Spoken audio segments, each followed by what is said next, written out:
Today we're going to receive an orchid called Rhynchostylis gigantea. This orchid is what's known as a monopodial orchid, which in Latin means 1 foot. It has a straight single stem and it grows up, and the blooms will come out of the spaces between the leaves. Orchids like this have a large root system which will grow under them and hang in the air. That root system will draw moisture from the air, so they thrive in high humidity. But that root system will also have trouble growing in traditional potting media because it needs more aeration. For this reason, these orchids are often grown in baskets.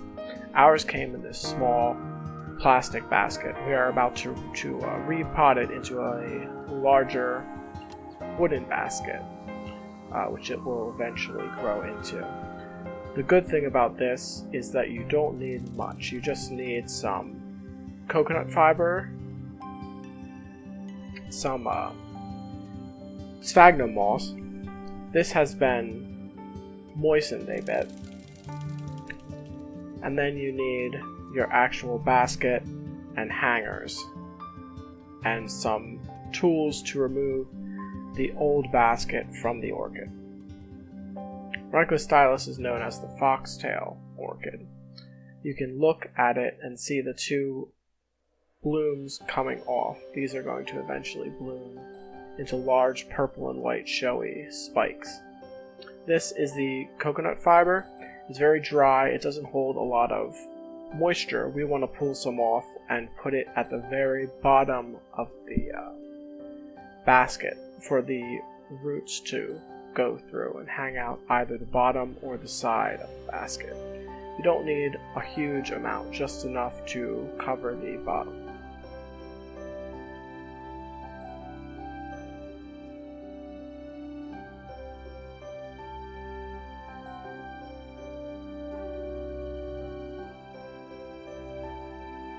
Our next step is to remove the basket from the Rhynchostylis. This can be a bit tricky. The main objective is to get all of the pieces of plastic off without damaging the roots at all.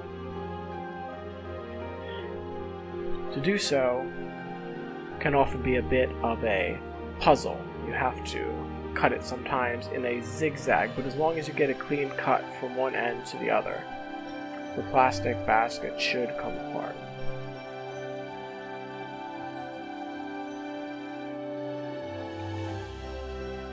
As you can see, the thick parts can often be quite difficult to cut through.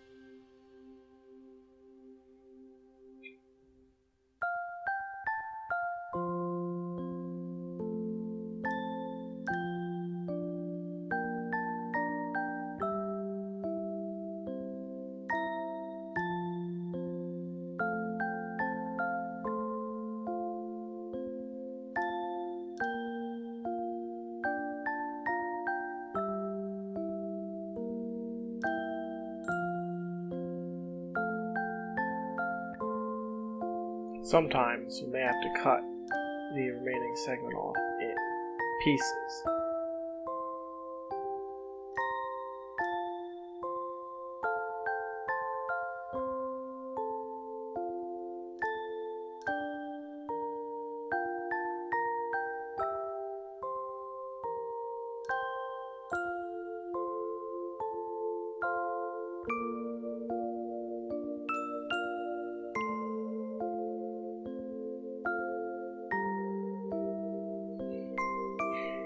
There we go. That's the last of the basket.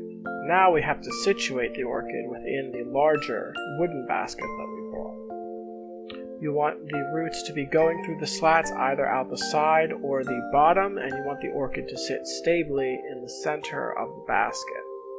Don't have to worry too much about stability until the final stage, because the metal wires which will hold this basket up, those will also be able to support the orchid by holding up the edges of its leaves while the root system becomes more heavily established.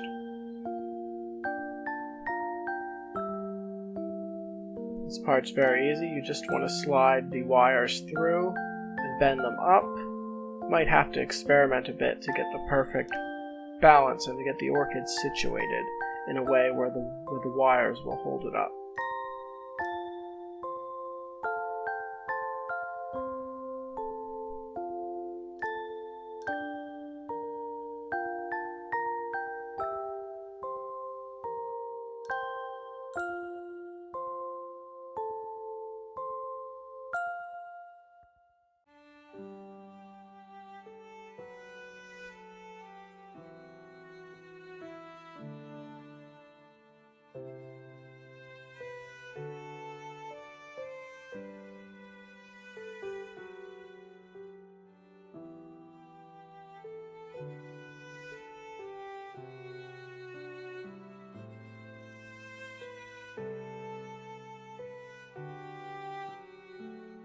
There we go.